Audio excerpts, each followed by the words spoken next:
एक समय की बात है, विक्रम नाम के एक राजा हुआ करते थे। विक्रम को अपनी पत्नी भाग्यवती से बहुत प्यार था। भाग्यवती तो अपने कपड़ों आभूषणों पर बहुत पैसे खर्च करती थीं, जो विक्रम को ज्यादा पसंद नहीं था। पर पत्नी के ऊपर जो प्यार था, उस वजह से वह कभी कुछ नहीं बोलते थे। भाग्यवती जितना खर्चा अपने बच्चों के जन्मदिन और अपनी और विक्रम की शादी की सालगिरह पर करना चाहती थी, विक्रम उससे भी ज्यादा खर्च करते थे और आस पड़ोस के राजा और रानियों को निमंत्रण भेजा करते थे। ऐसे ही कुछ समय बीत गया। फिर अचानक विक्रम की तबीयत खराब हो गई और उनका देहांत हो गया।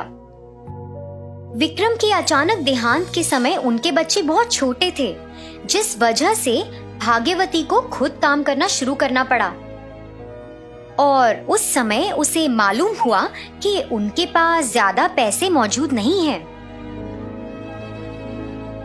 विक्रम ने अपनी पत्नी भाग्यवती पर कभी कोई मुश्किल नहीं आने दी और उन्हें हमेशा रानी की तरह रखा। मगर अब उनकी अचानक देहांत के बाद भाग्यवती को उनका मूल्य मालूम हुआ।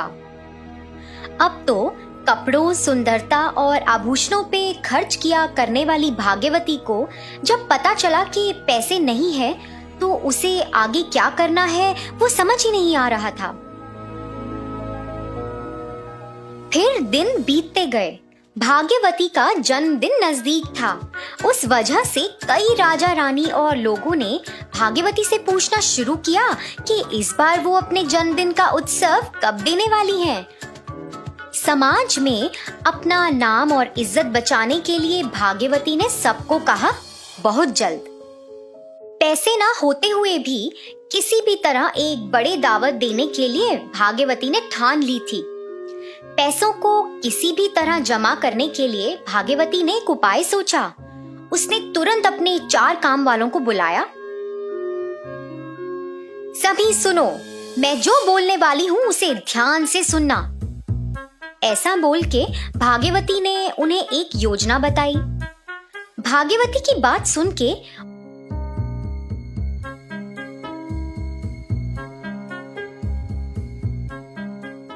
उनके नौकर रात के समय भूतों की तरह सफेद कपड़े पहन के गांव में गए। चारों मिलके एक एक घर में प्रवेश करे।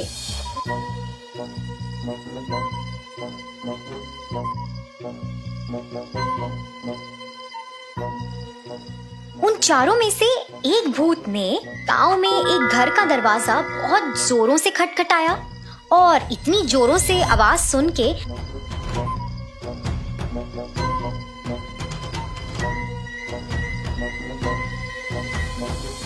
जब उस घर के लोग बाहर आए तो वहां तो कोई भी नहीं था। उसने दरवाजा बंद किया और वापस सोने चला गया। वापस से उस भूत ने दरवाजा खटखटाया। फिर दोबारा घर के लोग बाहर आए तो फिर देखा कि घर के बाहर कोई भी नहीं है। फिर से उसने दरवाजा बंद किया और घर के अंदर चला गया। इसी तरह वापस उस भूत ने 2-3 बार दरवाजा खटखटाया। अब उस ग्रामवासी को बहुत गुस्सा आया और गुस्से में वो घर से बाहर निकला। ओ, कौन है वहां? मजाक मत करो, बाहर निकलो जल्दी। जैसे ही उस आदमी ने ऐसा बोला, वो भूत बाहर निकल के आया और अपने भयानक रूप में उसके सामने जा खड़ा हुआ। उसे देख के वो आदमी तो डर के मारे भाग गया और जैसे ही वो भाग गया, उस भूत ने घर के अंदर जाकर पूरा सामान चुरा लिया। दूसरे भूत अवतार पहने हुए आदमी ने एक और ग्रामवासी के घर के अंदर चुपचाप प्रवेश करके वहां सोते हुए घर के निवासियों को डरा के जगा दिया। जब वो लोग नींद से जागे तो उन भूतों को वहां देखकर डर गए और वहां से भाग गए। जब सब घर के निवासी घर से भागे तो दूसरे भूत ने भी उस घर में रखा सारा धन दौलत चुरा लिया। बाकी 2 भूत के अवतार पहने हुए आदमी चुपचाप किसी और घर में घुस के वहां सोए हुए ग्रामवासियों की चारपाइयों को उठा के दूर कहीं गांव में रख दिए। फिर वापस उनके घर में आकर रखी हुई धन दौलत को चुरा लिया। जब वो ग्रामीण वासी सोकर उठे तो उन्हें देख के आश्चर्य हुआ तो वो अपने घर से कहीं दूर आ चुके हैं। डर के मारे वो भाग के वापस अपने घर के पास आए, बाकी ग्रामीण वासियों को बुलाकर पूरी घटना बताई। इस घटना के बाद गांव के निवासियों के मन में एक डर सा बैठ गया। उस दिन के बाद भाग्यवती के आदेश पर वो 4 नौकर हर रात को भूत जैसे अवतार में बाहर निकल जाते और गांव के निवासियों को डरा के उनके घर से सारी धन दौलत चुरा लाते। अचानक भूतों का ऐसा डर फैलना और चोरियां करना बहुत ज्यादा हो गया था। उस गांव में आज तक कभी ऐसी घटना नहीं हुई थी। इस वजह से गांव के निवासियों को शक होने लगा। अरे सुनो, क्या सही में भूत होते हैं या फिर चोर भूतों के जैसे भेष बदल कर घर में घुस के चोरी कर रहे हैं? अरे जिस दिन भूतों ने हमें घर से बाहर रख दिया था उस दिन से मेरे घर की धन दौलत लापता है। देखो, मुझे तो लगता है भूत कुछ नहीं होते।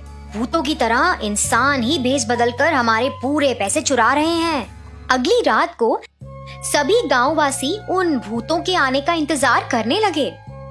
जब वो भूत आए तो उन गांववासियों ने चुपचाप पीछे के दरवाजे पर जाकर उन्हें पकड़ के बाहर पेड़ों से बांध दिया। उनके मुंह से उन्होंने नकाब निकाला तो नकाब निकालने के बाद उन्हें मालूम हुआ कि वह तो आम इंसान है। सभी लोगों ने उनसे चुराई हुई धन दौलत के बारे में पूछताछ शुरू कर दी। सब सुनो, अगर तुम लोगों ने हमें सच बता दिया और हमारी धन दौलत के बारे में सब बता दिया तो हम तुम्हें माफ कर देंगे और इस गांव से तुम्हें निकाल दिया जाएगा।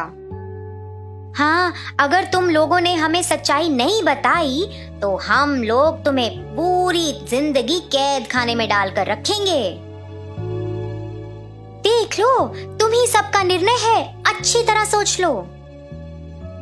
जैसे ही उन चोरों ने उन बातों को सुना तो वो चोर डर गए और उन्होंने बोला कि ये सब तो महाराजा विक्रम की धर्म पत्नी भाग्यवती उनसे करा रही है। ये सब भाग्यवती की ही योजना है। गांव निवासियों ने जैसे चोरों से वादा किया था उन चोरों को गांव से निकाल दिया और आदेश दिया कि वापस ना आए। रानी भाग्यवती की ये सच्चाई जानकर लोगों को बहुत उदासी हुई। गांववासी तो विक्रम की बहुत इज्जत करते थे, तो इसी वजह से उन्होंने सोचा कि भाग्यवती को सीधी तरह इस बारे में पूछ लेने के अलावा उनके पास और कुछ तो बेहतर नहीं है। भाग्यवती अपने नौकरों और धन दौलत का इंतजार कर रही थी। रात होती गई पर भाग्यवती बिना सोए हुए अपने घर की खिड़की से बाहर देखने लगी। तभी उसे पायल की आवाज सुनाई दी। भाग्यवती ने देखा तो एक काला आकार जैसा कुछ दिखा जिसे एक लंबी चोटी थी और जिसके सर पे 5 मटके रखे हुए थे। उसे लगा कि वो तो उसके नौकर हैं जो भूत के बेस में वापस आ रहे हैं। तो वो ये सब देखकर बहुत खुश हो गई। अरे वाह, मगर मेरे काम वाले तो सफेद कपड़े पहने हुए थे पर ये तो काले कपड़ों में है। उसके अलावा इसके सिर पे 5 मटके भी हैं। कुछ समझ नहीं आ रहा। अरे क्या ये सच्ची का भूत तो नहीं है ना? ऐसा देखकर भाग्यवती बहुत डर गई।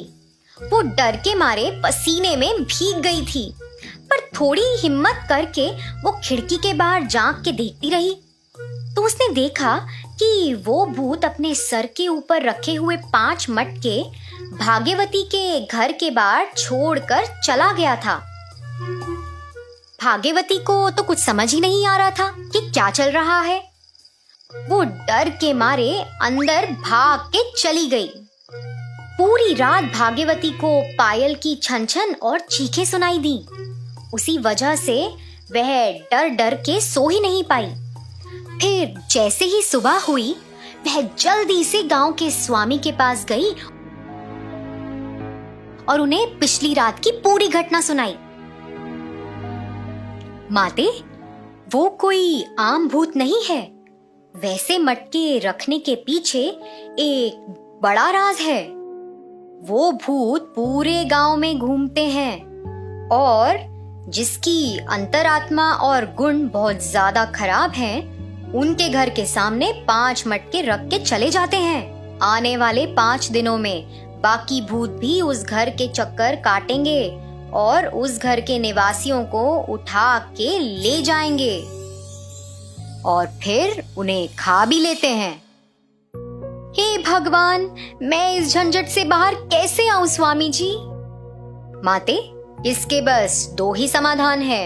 एक, तुम अच्छे के लिए बदल जाओ और दूसरा, घर के सामने रखे हुए उन मटकों को निकाल दो। स्वामी जी के उपाय देने के बाद भाग्यवती ये सोचती है कि अच्छे के लिए तो बदल नहीं सकती है वो, पर घर के सामने रखे हुए मटकों को हटा सकती है और ये तो बहुत आसान है। तो जैसा उसने निर्णय लिया था, उसने अपने घर के सामने रखे हुए मटकों को दूर फेंक दिया, पर वो मटके वापस अपनी जगह पे लौट आए। भाग्यवती ने कई बार उन मटकों को हटाने की कोशिश करी, मगर हर बार वो मटके वापस उसी जगह पे आ जाते थे। आखिर में भाग्यवती बहुत निराश हो गई और उसे लगा कि अब तो वो मटके वहां से नहीं हटा सकती और चुपचाप डर के वो घर के अंदर आ गई। हे भगवान, मैंने कई बार इन मटकों को फेंका, मगर ये तो अपनी जगह पर वापस चले आते हैं। इसका एक ही मतलब है कि स्वामी जी का बताया हुआ दूसरा उपाय काम नहीं कर रहा है। मतलब मुझे पहला उपाय ही अपनाना पड़ेगा। मुझे गांव वालों से चुराया हुआ धन उन्हें वापस लौटाना पड़ेगा। पैसे प्राण से ज्यादा नहीं है, ऐसा सोच के भाग्यवती ने अच्छा बनने की ठान ली। वो अपने पास चुराई हुई धन दौलत को लेकर गांव में गई और सबको उनकी धन दौलत वापस लौटा दी और अपनी गलती मान ली। गांव वालों ने जो योजना बनाई थी वो सफल हुई। गांव वालों की भूत की योजना की वजह से भाग्यवती में इतना बदलाव आया। इसके बाद सभी लोग गांव में खुशी खुशी रहने लगे।